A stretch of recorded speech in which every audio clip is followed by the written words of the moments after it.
क्षण भंगुर है सुख, लेकिन सबको भुला देता है, गहरा नशा है उसका। स्वाद बिल्कुल क्षण भर टिकेगा, लेकिन बेहोशी उसकी परम है। एक क्षण को होगा, लेकिन उस एक क्षण में सब जगत भूल जाता है, सारे दुख, सारी यात्रा का कष्ट, सारे संताप जो बीत गए और सारे संताप जो आएंगे, सब भूल जाता है। क्षण भर होगा सुख, लेकिन पूरे ब्रह्म को आच्छादित कर लेता है।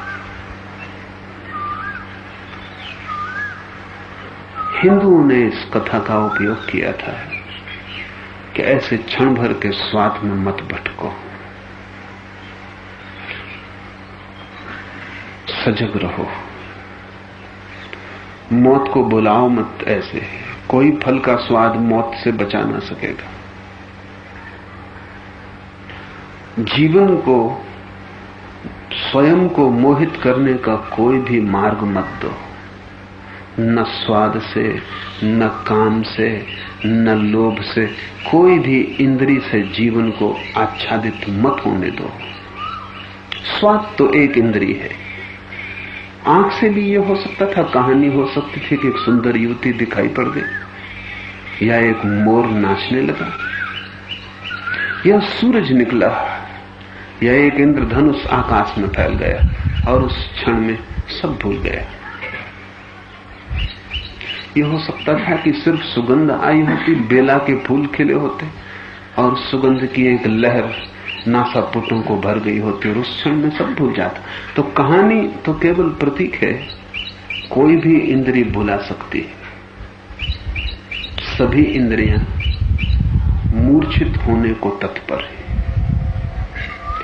इंद्रिय का रस ही मूर्छा में है। जब आप होश में होते हैं तब इंद्रिय मृत होती है, जब इंद्रिय जगती है तब आप मूर्छित होते हैं।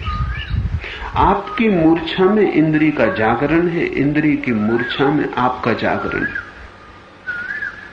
तो जब इंद्रिय जगी और स्वाद मन को भर गया, उस समय भीतर सब मूर्छा हो गई। और ऐसी स्थिति में, विकट स्थिति में, जबकि मौत सामने खड़ी थी, महात्मा गांधी ने अपने बचपन का संस्मरण लिखा है और वो संस्मरण उनके जीवन भर का घाव हो गया। उस घाव ने उनके पूरे जीवन को प्रभावित किया, रूपांतरित किया। ऐसे घाव को मनोवैज्ञानिक ट्रॉमेटिक कहते हैं, जो फिर मिटते नहीं और जिनके आधार पर फिर पूरे जीवन की प्रक्रिया बुनी जाती। गांधी के पिता मर रहे और चिकित्सकों ने कहा कि रात आखिरी है, आज बच ना सकेंगे, सुबह सूरज इन्हें जीता हुआ न देखेगा। तो स्वाभाविक था कि बेटा बाप के पास बैठे, आखिरी रात थी, किसी भी क्षण श्वास टूट जाएगी। और ऐसा भी नहीं था कि बेटे को बाप में श्रद्धा न थी, प्रेम न था, बड़ा लगाव था, बड़ा भाव था, पिता के प्रति बड़ा सम्मान था। तो गांधी उनके पैर दबाते हुए बैठे रहे। फिर 12 बजे, फिर 1 बजा, फिर पिता को झपकी लग गई। और जब पिता को झपकी लग गई तो गांधी के मन में विचार उठने लगे कि चिकित्सक कोई भविष्य वक्ता तो नहीं, कि नहीं बचेंगे सुबह, ऐसी भी क्या बात है, सिर्फ अनुमान है। मन ने दरवाजा खोल दिया और जब पिता सो ही गए हैं, विश्राम कर रहे हैं, तो पत्नी की स्मृति मन में उठने लगी। एक दीवाल के पार पत्नी है और क्षण भर को जाके उसे प्रेम कर रहा हूं तो कुछ हर्ज नहीं। पिता को सोया छोड़कर गांधी पत्नी के कमरे में चले गए। संभोग कर रहे थे पत्नी से, तभी द्वार पर दस्तक पड़ी और किसी ने खबर दी कि पिता चल बसे। ये जीवन भर के लिए घाव हो गया। सारा ब्रह्मचर्य गांधी का इसी घाव से निकला।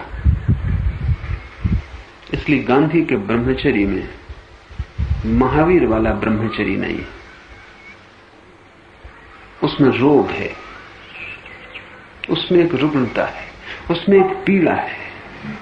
उस ब्रह्मचर्य में आनंद और अहोभाव नहीं है, एक प्रायश्चित है। और ये समझ लेना जैसा जरूरी है, क्योंकि ब्रह्मचर्य भी एक से नहीं होते।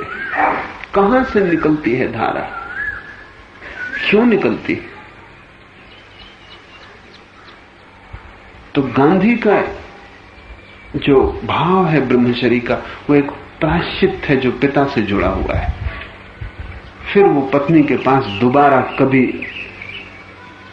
उस निर्दोष भाव से न सो सके, क्योंकि हमेशा पिता की मृत्यु बीच में खड़ी हो गई और ऐसा लगने लगा कि मैं अपराधी हूं, और ऐसा लगने लगा कि ये भी क्या बात हुई कि पिता मरते हों और मैं एक रात पत्नी से दूर न रह सका। पत्नी गर्भवती थी और 4 या 8 दिन बाद ही बच्चा हुआ। वो बच्चा भी मरा हुआ, इसलिए और भी घाव लग गया कि हो सकता है मेरे संभोग का ही ये परिणाम है कि बच्चा मरा हुआ, क्योंकि इतने 9 महीने की गर्भवती स्त्री के साथ संभोग कभी कभी खतरनाक हो सकता है, बच्चे का प्राण जा सकता है। अभी कुछ 10-15 साल पहले तक तो चिकित्सक कहते थे कि ये भ्रांति है कि गर्भ के आखिरी दिनों में संभोग करने से बच्चा मरेगा, ये केवल एक अंधविश्वास है। लेकिन इधर 10-15 वर्षों में जो नई शोध हुई है तो पता चला कि अंधविश्वास सही हो सकता है, क्योंकि जब स्त्री संभोग के क्षण में आती है तो उसके हृदय की धड़कनें बढ़ जाती, और जब संभोग अपने परम शिखर पर पहुंचता है तो उसके हृदय की जो सामान्य गति है वो डमाडोल हो जाती और उसके शरीर में ऑक्सीजन की मात्रा में रूपांतरण हो जाता है, और बच्चे के पास जो भी ऑक्सीजन पहुंचती है वो मां से ही पहुंचती, और बच्चा भी इतना कोमल है कि इस अस्त व्यस्त अवस्था का परिणाम उस पर घातक हो सकता है। अभी नई एक शोध प्रकाशित हुई है जो कहती है इस बात की संभावना है इस पुराने अंधविश्वास में सच्चाई हो, क्योंकि पूरा का पूरा संभोग के क्षण में, ऑर्गाज्म के क्षण में स्त्री का पूरा रासायनिक रूपांतरण हो जाता है, शरीर पसीना छोड़ता है, हृदय धड़कता है, शरीर जैसे बुखार से भर जाता है, और बच्चा जो भी कोमल है और सब भांति मां पर निर्भर है, अभी वो खुद श्वास भी नहीं लेता, अभी मां की ही श्वास उसकी श्वास है। ये इतना बड़ा तूफान है बच्चे के लिए कि इसमें उसकी सांस घुट सकती है, और एक क्षण को भी उसे ऑक्सीजन न मिले तो वो मृत हो सकता है। फिर गांधी को बड़ी पीड़ा रही, बच्चा मरा, पिता मरे, और उस क्षण में भी मैं वासना से पूरित रहा। पत्नी गर्भवती थी तो भी वासना न रोक सका, पिता मर रहे थे तो भी मैं वासना न रोक सका। इसलिए वासना के प्रति एक गहन पश्चाताप, अपराध, घृणा, निंदा मन में प्रवेश कर गई। लेकिन उस क्षण में जब पत्नी ने मन को घेर लिया तो सारा संसार भूल गया। उस क्षण पिता मर रहे हैं ये बात याद ना रही, उस क्षण पत्नी गर्भवती है ये बात याद ना रही। कोई भी वासना मन को पकड़ ले तो चेतना मूर्छित हो जाती, या हम ऐसा कह सकते हैं कि जब भी चेतना मूर्छित होती है तभी कोई वासना मन को पकड़ती है। ये दोनों एक दूसरे से जुड़ी घटनाएं हैं। स्वाद तो केवल प्रतीक है, कोई भी इंद्रिय का द्वार खुला कि चेतना के द्वार बंद हुए। हिंदुओं ने ये कथा कही है ताकि क्षण में आप न खो जाएं और सनातन को न भूल जाएं। क्षण की क्षमता है सनातन को भुला देने की। ये बड़ा ऊहापोह का प्रश्न है, और निरंतर चिंतक पूछते रहे कि ये हुआ कैसे कि माया जो कि असत्य है उसने ब्रह्म को आच्छादित कर लिया। ये हुआ कैसे कि अंधेरा जो है ही नहीं उसने प्रकाश को ढक लिया। ये हुआ कैसे कि अविद्या, अज्ञान, जिनकी कोई जड़ें नहीं, मूल नहीं, उन्होंने परम ज्ञान, परम चैतन्य स्वरूपी आत्मा को भटका दिया। ये हुआ कैसे? अगर माया सच में ही नहीं है तो फिर हम भटक कैसे रहे? ये हुआ। इस कथा को अगर समझें तो समझ में आ जाएगा। क्षण भर को भी अगर हम सो जाएं तो ब्रह्म खो जाता है। हमारी निद्रा उसका खो जाना है। जैसे सूरज उगा हो और मैं आंख बंद कर लूं, माना कि आंख की क्या ताकत सूरज के सामने, बड़ी कमजोर, लेकिन बंद तो कर ही सकता हूं। पलकों की सामर्थ्य क्या है, छोटे छोटे हैं लेकिन सूरज को ढक लेते हैं। आंख बंद कर ली, सूरज खो गया। हिमालय खड़ा हो, छोटी सी पलक बंद कर लूं, हिमालय खो गया। एक जरा सा रेत का कंकड़ आंख में पड़ जाए, आंख बंद हो गई। कंकड़ बड़ा छोटा है लेकिन गौरी शंकर खो गए। तो कंकड़ के छोटेपन से ये मत सोचना कि हिमालय को नहीं ढक सकता है। ढक सकता है क्योंकि आंख को बंद कर सकता है। ब्रह्म अपनी जगह है, हमारे लिए खो जाता है, मेरे लिए खो जाता है। जब मेरी आंख बंद है तब खो जाता है। और सभी इंद्रियां सुलाने के उपाय, इंद्रियों का रस निद्रा में, सो जाने में। इसलिए तमस का इतना विरोध है। तमस का अर्थ है सोने की वृत्ति। तमस का अर्थ है निद्रित भाव। तमस का अर्थ है मूर्छित जीने का ढंग। जो चीज भी तमस लाती है वही संसार को बढ़ाती है। उस क्षण जब स्वाद लिया जंगली फल का, घेर लिया तमस में, मन आच्छादित हो गया, स्वाद में खो गए। स्वाद ही बचा और सब खो गए। ब्रह्म सत्य, वो जो चारों तरफ मौजूद है, वो कुछ भी दिखाई ना पड़ा। और अक्सर ऐसा होता है, जब जीवन में दुख हो तो हम मूर्छा की तलाश करते हैं। दुनिया भर में शराब का इतना आकर्षण है, और कितना ही समझाएं उपदेशक, आदमी से शराब का छुटकारा आसान नहीं, क्योंकि संसार में इतना दुख है और उपदेशक के उपदेश से दुख नहीं मिटता है। और दुख इतना ज्यादा है कि आदमी बुलाने के उपाय न करे तो क्या करे। या तो दुख के पार जाए, जो कभी किसी बुद्ध के लिए संभव हो पाता है, और या फिर दुख को विसर्जित न कर सके तो विस्मृत कर दे, जो कि शराब से हो सकता है। हजार ढंग के नशे हैं जिनसे हो सकता है। सभी तरह की ऐन्द्रिकता मादकता है। जब आप एक स्त्री को देखते हैं सुंदर, या एक सुंदर पुरुष को, तो क्षण भर को शराब पकड़ लेती। और जब मैं ये कह रहा हूं तो सिर्फ प्रतीक के अर्थ में नहीं कह रहा हूं। अब तो मनोवैज्ञानिक और वैज्ञानिक भी गवाही देते हैं कि जब एक सुंदर स्त्री को आप देखते हैं तो आपके भीतर शरीर में हार्मोन्स में फर्क पड़ जाता है, और आपके शरीर में ग्रंथियां हैं जिनसे मादक द्रव्य खून में विस्तारित होते हैं।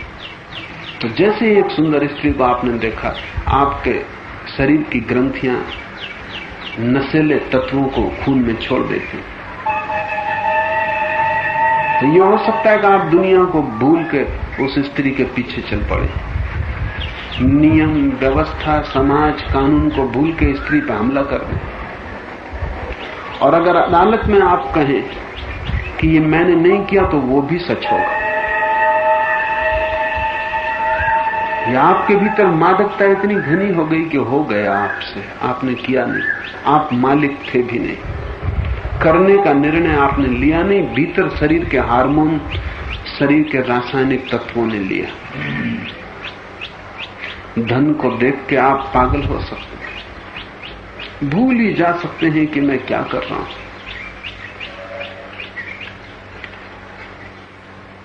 हिंदुओं ने इस कथा का प्रयोग किया था कि क्षण भर भी इंद्री का स्वाद सनातन ब्रह्म को छिपा देगा। लेकिन बुद्ध ने इस कथा का बड़ा दूसरा उपयोग किया, क्योंकि बुद्ध और हिंदू विचार के कुछ मौलिक भेद ख्याल में आ जाएं तो कथा का अर्थ भेद समझ में आएगा। हिंदू कहते हैं क्षण तो असत्य है, शाश्वत सत्य है, वो जो सदा है वो सत्य है, और जो क्षण है वो सत्य नहीं है। क्षण केवल सपना है, क्योंकि क्षण का मतलब है क्षण भर पहले नहीं था और क्षण भर बाद फिर नहीं हो जाएगा। हिंदू विचार कहता है जो क्षण भर पहले नहीं था, जो क्षण भर बाद फिर नहीं हो जाएगा, उसका अभी होना सत्य नहीं हो सकता। जिसके दोनों तरफ असत्य है वो मध्य में सत्य नहीं हो सकता, जिसके दोनों तरफ शून्य है वो बीच में पूर्ण नहीं हो सकता, जिसके दोनों छोरों पर भ्रम वो मध्य में वास्तविक नहीं हो सकता।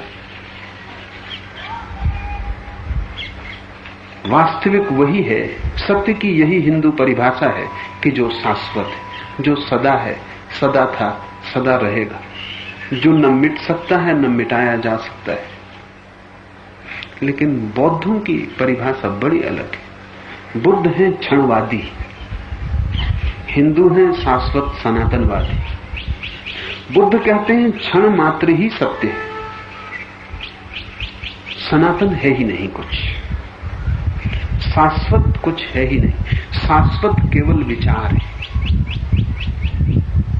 शाश्वत केवल सिद्धांत है, शाश्वत दार्शनिकों की खोज, कल्पना, परिकल्पना, हाइपोथेसिस।